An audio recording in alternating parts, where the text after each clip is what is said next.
कहानी की शुरुआत होती है राम से, जिसकी उम्र 30 साल से कुछ ज्यादा होगी। एक अकेले कमरे में बैठा हुआ है।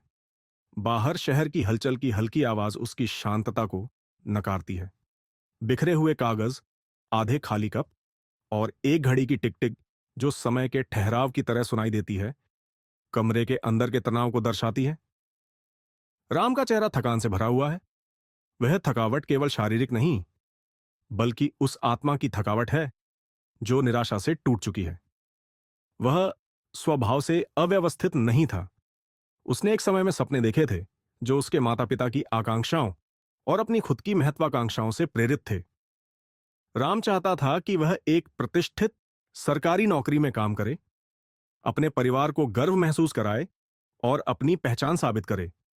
लेकिन जैसे जैसे समय बीतता गया, सरकारी नौकरी के परीक्षाओं में बार बार असफलता मिली और हर अस्वीकृति पत्र उसके आत्मसम्मान में चाकू की तरह घुसे। बार बार असफल होने के बाद राम ने एक निजी कंपनी में नौकरी की, लेकिन कुछ ही महीनों में उसे भी छोड़ना पड़ा। कारण, प्रयास की कमी। यह शब्द उसे लगातार सताते रहते थे। वह जानता था कि ये शब्द सही थे, लेकिन वह खुद में बदलाव की ऊर्जा नहीं जुटा पा रहा था। राम की यात्रा यहीं से शुरू होती है, इस निराशा के क्षण में।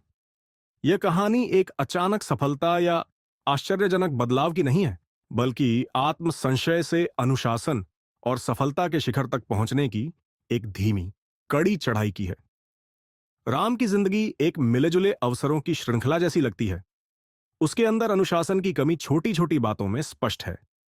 सुबह का अलार्म बंद करके फिर सो जाना, फोन पर समय बर्बाद करना और काम अधूरे छोड़ देना। उसका कमरा पुराने किताबों और खाली नोटबुक्स से भरा हुआ है, जैसे उसका मन भी अव्यवस्थित और केंद्रित नहीं है। हर बार जब वह अगली परीक्षा की तैयारी करने बैठता है, वह खुद से कहता है, इस बार सब कुछ अलग होगा। लेकिन कुछ ही मिनटों में उसका ध्यान भटक जाता है। पिछले असफलताओं का बोझ इतना भारी लगता है कि वह समझ नहीं पाता कि क्या करना चाहिए। वह समय नष्ट करने के लिए तर्क देता है, कल शुरू करूंगा, आज मुझे थकान महसूस हो रही है। दुनिया राम की परेशानियों के लिए रुकती नहीं है। उसके कॉलेज के दोस्त प्रमोशन, नए घर और छुट्टियों की तस्वीरें पोस्ट करते हैं। उसके माता पिता, जो हमेशा उसे समर्थन देते रहे हैं, एक दूसरे से चिंतित नजरों से देखते हैं जब उन्हें लगता है कि राम नहीं देख रहा है।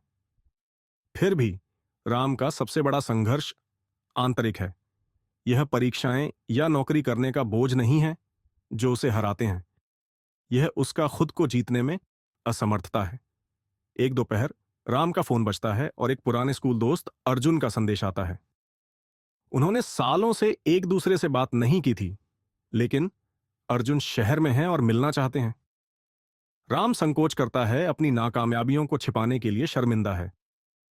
लेकिन वह फिर भी मिलने का तय करता है, यह सोचते हुए कि क्या फर्क पड़ता है। वे एक कैफे में मिलते हैं और राम के लिए अर्जुन को पहचानने में मुश्किल होती है। जो कभी एक बेफिक्र, लापरवाह लड़का था, अब अर्जुन आत्मविश्वास और अनुशासन से परिपूर्ण नजर आता है। वह उद्देश्य से बोलता है, उसके शब्द विचारशील और सोचे समझे हुए होते हैं। जब वे पुराने दिनों को याद करते हैं, अर्जुन बिना किसी घमंड के अपनी सफलता का जिक्र करता है। वह एक सफल व्यवसाय चला रहा है और हाल ही में एक मैराथन पूरी की है। राम का दिल धड़कन तेज हो जाता है। वे दोनों कितने अलग हो गए। अर्जुन राम के असमंजस को महसूस करता है और कहता है, यह आसान नहीं था, लेकिन मैंने एक बात समझी, कोई तुम्हारे लिए परिवर्तन नहीं लाएगा। अगर तुम्हें अपनी जिंदगी बदलनी है, तो तुम्हें खुद से शुरू करना होगा। यह क्षण राम को अंदर तक हिलाकर रख देता है। अर्जुन का बदलाव प्रेरणादायक और चुनौतीपूर्ण दोनों था। जब वे मिलकर जाते हैं, अर्जुन राम को एक किताब देता है, the art of self discipline by Kimberly Olson. एक साधारण मार्गदर्शिका जो आत्म अनुशासन बनाने पर केंद्रित है। राम इस किताब को घर लाता है और इसको पढ़ना शुरू करता है। उसको यह किताब काफी अच्छी लगती है। वो किताब में लिखी बातों को अपने असल जिंदगी में उतारने की कोशिश में लग जाता है। राम की यात्रा छोटे छोटे, हिचकिचाते हुए कदमों से शुरू होती है। पहली लड़ाई उसके अलार्म घड़ी से होती है। वह खुद को 6:30 बजे उठने के लिए मजबूर करता है, भले ही उसका शरीर और दिमाग अधिक सोने की मांग कर रहे हों। यह शुरुआत में यह एक हार की तरह महसूस होता है, लेकिन हर सुबह वह थोड़े और समय पहले उठने की कोशिश करता है और उसकी दृढ़ता थोड़ी मजबूत होती जाती है। वह एक दैनिक सूची बनाता है, शुरुआत में मामूली लक्ष्य रखते हुए 2 घंटे की केंद्रित पढ़ाई, उसके बाद एक छोटा व्यायाम। पहले हफ्ते में यह बहुत कठिन होता है, उसका दिमाग विद्रोह करता है, उसे छोड़ने के लिए उकसाता है। लेकिन राम अर्जुन के शब्दों को याद करता है, कोई तुम्हारे लिए बदलाव नहीं लाएगा। किताब में एक विचार उसे एक बड़ा मोड़ देता है, हैबिट स्टैकिंग। राम नए आदतों को अपनी पुरानी आदतों से जोड़ने की विधि सीखता है। उदाहरण के लिए, वह अपनी सुबह की कॉफी को एक छोटी सी ध्यान सत्र के साथ जोड़ता है। धीरे धीरे उसके अव्यवस्थित दिन सुव्यवस्थित और नियमित होने लगते हैं। आत्म अनुशासन की कला की मुख्य विचारधारा यह है कि अनुशासन एक स्वाभाविक गुण नहीं, बल्कि एक कौशल है जिसे कोई भी विकसित कर सकता है। राम की यात्रा इस अवधारणा को स्पष्ट करती है, यह दिखाते हुए कि कैसे नियत प्रयासों और निरंतर कदमों से कोई भी व्यक्ति अपनी जिंदगी में बदलाव ला सकता है।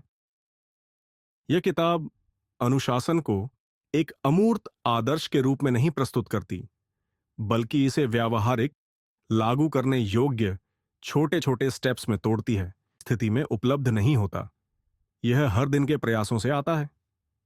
राम के खिलाफ सबसे बड़ी लड़ाई उसकी अपनी आंतरिक बाधाएं हैं। डर, आलस्य और भावनात्मक आवेग, ये उसे निरंतर परेशान करते रहते हैं। किताब इन आंतरिक बाधाओं पर गहरी पड़ताल करती है और राम के संघर्षों के माध्यम से यह दिखाती है कि खुद को जीतने का संघर्ष सबसे मुश्किल होता है। राम के सफर की सबसे प्रेरणादायक बातें उसके छोटे प्रयासों से जुड़ी होती हैं। किसी बड़े लक्ष्य के सामने छोटे कदमों को पूरा करना धीरे धीरे उसे सफलता की ओर ले जाता है। राम की यात्रा उसके सरकारी नौकरी की परीक्षा के परिणाम से एक निर्णायक मोड़ पर पहुंचती है। सफलता की यह एक निशानी होती है, लेकिन असल बदलाव राम के भीतर हुआ है, एक आत्मविश्वास और आत्मनियंत्रण। राम केवल पेशेवर सफलता में ही नहीं, बल्कि अपने व्यक्तिगत जीवन में भी गहरा बदलाव महसूस करता है। अनुशासन से उसकी जिंदगी में एक नई रचनात्मकता, आत्मविश्वास और संतुलन आता है।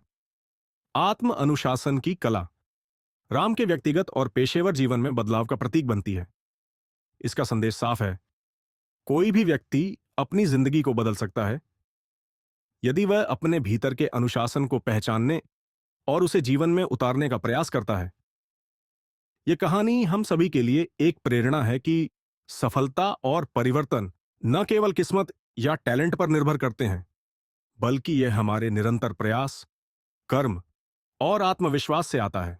अगर आपको यह वीडियो पसंद आई हो तो लाइक कीजिए, चैनल को सब्सक्राइब कीजिए और बेल आइकॉन दबाना ना भूलें। मिलते हैं अगले वीडियो में।